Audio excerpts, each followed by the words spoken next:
ఇప్పుడు super exclusive news చూద్దాం. మాజీ సీఎం జగన్ పై వాలంటీర్లు ఆగ్రహంగా ఉన్నట్టు తెలుస్తోంది. వాలంటీర్లను జగన్ వాడుకుని వదిలేశాడని ఆగ్రహంతో రగిలిపోతున్నారు. రౌడీలు గంజాయి బ్యాచ్కున్నటువంటి ప్రాధాన్యత తమకు లేదా అంటూ వాలంటీర్లు మండిపడుతున్నారు. వైసీపీ పాలనలో 6 నెలల ముందే గడువు ముగిసినా జగన్ సర్కార్ పొడిగింపు ఇవ్వలేదు. అప్పుడే పొడిగింపు ఉత్తర్వులు ఇచ్చి ఉంటే వాలంటీర్లు విధుల్లో ఉండేవారని ప్రచారం జరుగుతోంది. జగన్ను నమ్ముకుని 5 ఏళ్లలో ఎదిగే అవకాశాన్ని కోల్పోయారని ఆవేదన చెందుతున్నారు. మళ్ళీ అధికారంలోకి వస్తే వాలంటీర్లు ఉంటారని కూడా జగన్ భరోసా ఇవ్వలేదు. జగన్ తీరుపై వాలంటీర్లలో వ్యతిరేకత వ్యక్తమవుతోంది. వాలంటీర్ల వ్యవస్థను చట్టబద్ధం చేసుంటే 10,000 రూపాయల వేతనం వచ్చేదని ఆవేదన చెందుతున్నారు.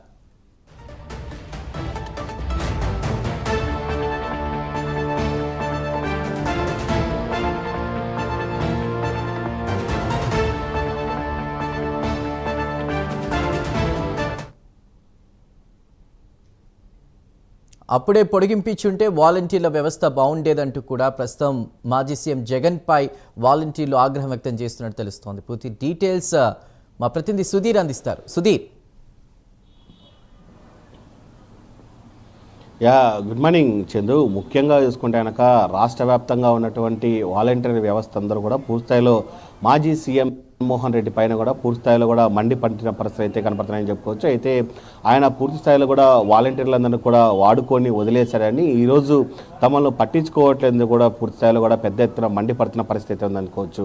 అయితే తాజాగా మనం చూసుకుంటే కనుక గడిచిన 5 సంవత్సరాల కిందట ఏదైతే వైఎస్ఆర్సీపీ అధికారంలో నేపథ్యంలో కూడా ఏదైతే వాలంటీర్ల వ్యవస్థను కూడా ప్రతిష్టాత్మకంగా కూడా తీసుకురావడం జరిగింది. ఈ నేపథ్యంలో కూడా దాదాపుగా రాష్ట్ర వ్యాప్తంగా 7,50,000 చిలుకు వాలంటీర్ వ్యవస్థను తీసుకురావడం జరిగింది. వీళ్ళందరూ కూడా దాదాపుగా ఒక 50 ఇండ్లకు కాను ఒక వాలంటీర్ని కూడా నియమించడం జరిగింది. అలాగే వీళ్ళకు గౌరవ వేతనంగా కూడా దాదాపుగా 5,000 రూపాయలు కూడా ఇవ్వడం పాటు కూడా వాళ్ళను గవర్నమెంట్లో ఒక వ్యవస్థగా వాలంటీర్ వ్యవస్థగా తీసుకురావడం జరిగింది. ఈ నేపథ్యంలో మనం చూసుకుంటే కనుక ఏదైతే వైఎస్ఆర్ కాంగ్రెస్ పార్టీ ప్రభుత్వం 5 సంవత్సరాల కాలంలో పూర్తి స్థాయిలో వీళ్ళందరూ కూడా పనిచేయడం జరిగింది. అలాగే సచివాలయ ఏదైతే సచివాలయాలు ఉన్నాయో ఆ సచివాలయ వ్యవస్థకు కూడా పూర్తి స్థాయిలో కూడా వాళ్ళందరినీ పెట్టుకోవడం జరిగింది. అయితే తాజాగా మనం చూసుకుంటే కనుక 2024 6 నెలల ముందు కూడా పూర్తి స్థాయిలో కూడా ఏదైతే వైఎస్ జగన్మోహన్ రెడ్డి పూర్తి స్థాయిలో కూడా వాలంటీర్లకు సంబంధించినటువంటి ఒక జీవో ప్రక్రియను తీసుకురావాల్సిన నేపథ్యంలో కూడా అలాంటి జీవోను తీసుకురానికుండా కూడా పూర్తి స్థాయిలో కూడా వాళ్ళందరినీ కూడా నట్టేట ముంచిన పరిస్థితి అయితే ఉందని మనం చెప్పుకోవచ్చు. అయితే ప్రధానంగా చూసుకుంటే కనుక ఇవాళ వాలంటీర్లందరూ కూడా ఏదైతే అటు రౌడీలు అలాగే గంజాయి స్మగ్లర్లు అలాగే వాళ్ళకు ఉన్నటువంటి విలువ తమకు లేదా అంటూ కూడా పూర్తి స్థాయిలో పెద్ద ఎత్తున కూడా మండిపడిసిన పరిస్థితి అయితే ఉంది. అయితే తాజాగా మనం చూసుకోవచ్చు కూటమి ప్రభుత్వం దాదాపుగా 2024 తర్వాత కూడా రాష్ట్రంలో వచ్చిన తర్వాత కూడా వాలంటీర్ వ్యవస్థను ఖచ్చితంగా తీసుకుంటాము, అలాగే వాళ్ళకు 10,000 రూపాయలు వేతనం ఇస్తామని చెప్పి చెప్పడం జరిగింది. అయితే పూర్తిస్థాయిలో వాలంటీర్ వ్యవస్థను తీసుకుంటామనే నేపథ్యంలో కూడా అటు వాలంటీర్లు కొంతమంది అయితే కనుక పూర్తిస్థాయిలో వ్యతిరేకంగా కూడా కోర్టుకు వెళ్ళడం జరిగింది. అలాగే పలు విధాలుగా ఖచ్చితంగా మాకు షెల్టర్ ఇవ్వాలని చెప్పి కొంతమంది కూడా అడగడం జరిగింది. అయితే దీని నేపథ్యంలో కూడా అటు చంద్రబాబు నాయుడు సీఎం ఉన్న నేపథ్యంలో కూడా వాలంటీర్ వ్యవస్థను తీసుకోవాలా వద్దని దానిపైన కూడా ఒక కమిటీని వేసి తీసుకోవడం జరుగుతుందని చెప్పడం జరిగింది.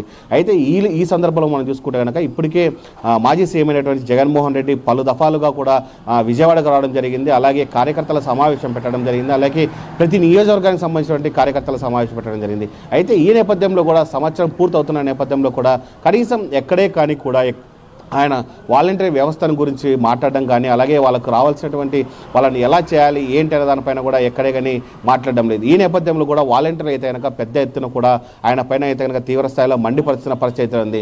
అయితే సంవత్సరం కాలం గడుస్తున్నా కానీ వాలంటీర్లను అసలు గుర్తించడం లేదంటూ అలాగే మమ్మల్ని పట్టించుకోవట్లేదంటూ కనీసం ఏ ఒక్క మీటింగ్లో కూడా తమ సమస్యలు బయటికి తీసుకురావాలంటూ ఎప్పుడు ఆ కార్యకర్తలు వాళ్ళను అలాగే దీనిల మీద మాట్లాడతారు, తమ గురించి మాట్లాడడం లేదంటూ కూడా వాళ్ళందరూ కూడా పెద్ద ఎత్తున కూడా అసహనం వ్యక్తం చేస్తున్నారు పరిస్థితి నెలకొందని చెప్పుకోవచ్చు.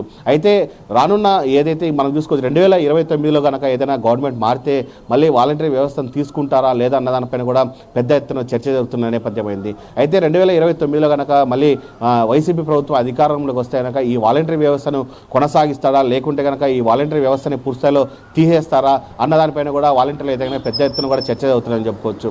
ఇప్పటికే మనం చూసుకుంటే కనుక రాష్ట్ర వ్యాప్తంగా దాదాపుగా ఏదైతే 4,70,000 పైచిలకు వాలంటీర్ వ్యవస్థ ఉంది. ఈ వాలంటరీ వ్యవస్థ ఇప్పటికే మనం చూసుకోవచ్చు, పెద్ద ఎత్తున కూడా రోడ్డు మీద పడిన పరిస్థితి అయితే ఉంది. కేవలం వీళ్ళందరూ కూడా వైఎస్ జగన్మోహన్ రెడ్డిని నమ్ముకొని ఉన్నారు, ఆయన ఏదో ఒకటి న్యాయం చేస్తారని చెప్పి నమ్ముకున్న పరిస్థితి అయితే ఉంది. ఇవాళ చూసుకుంటే కనుక పూర్తి స్థాయిలో కూడా వాళ్ళను మాట్లాడిన పాపాన్ని లేదు, వాళ్ళు పట్టించుకున్న పరిస్థితి లేదు. తాజాగా ఇలాగే ఉంటే కనుక పూర్తి స్థాయిలో అయితే కనుక వాలంటీర్లు కూడా పెద్ద ఎత్తున కూడా వైఎస్ జగన్మోహన్ రెడ్డి మీద నిరసన చేసే అవకాశాలు కూడా పెద్ద ఎత్తున మనకు కనబడుతున్నాయని మనం చెప్పుకోవచ్చు. Right Sudheer, thank you.